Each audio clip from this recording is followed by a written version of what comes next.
Je m'appelle Cherif Mohamed Abdallah Haïdra, président du groupe organisé des hommes d'affaires Goha International. Et depuis la création, durant ces 20 dernières années, nous avons fait à ce que les commerçants ont compris leurs droits et leurs devoirs.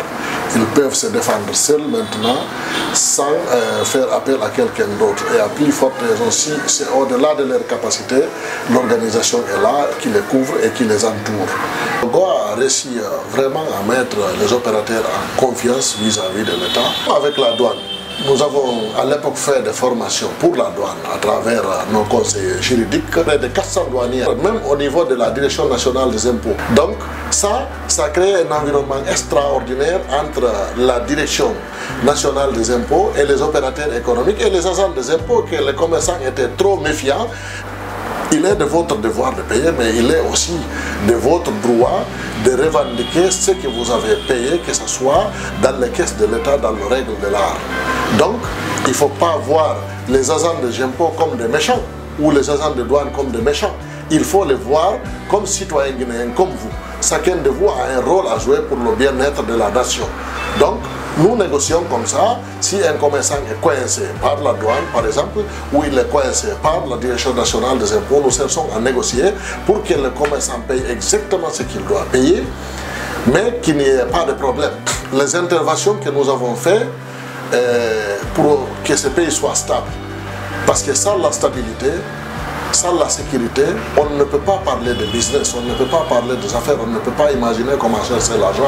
Lorsque le marché a été attaqué, le marché de Médina a été attaqué, les commerçants, lorsque les boutiques ont été brûlées, beaucoup de boutiques et magasins, beaucoup de commerçants ont voulu se venger, mais se venger sur qui? Ils ont voulu faire face carrément aux commerçants qui se trouvent au niveau de la casse. Et si les commerçants venaient s'attaquer à leurs collègues commerçants qui étaient au niveau de la casse, nous savons que les commerçants à l'intérieur du marché sont en majorité peuples.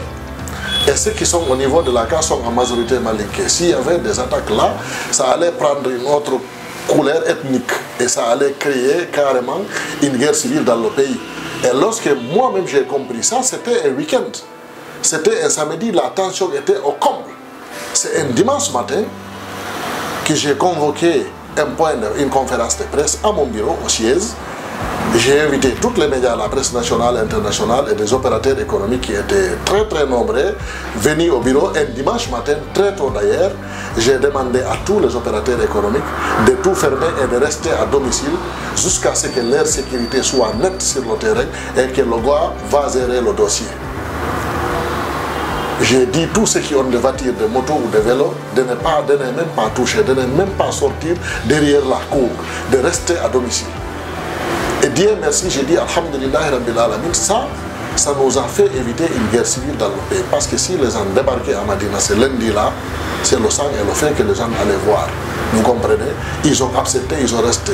Pour l'élection présidentielle de 2010, nous avons pris soin de prendre les représentants des 4 coordinations régionales qui est membre du Conseil des sages et de réconciliation du Goha. À l'époque, tous les coordinations avaient leurs représentants aussi au sein du Conseil des sages et de réconciliation du Goha. Et là, le Conseil des sages elle-même composé de vieux opérateurs économiques crédibles, je dis bien crédibles.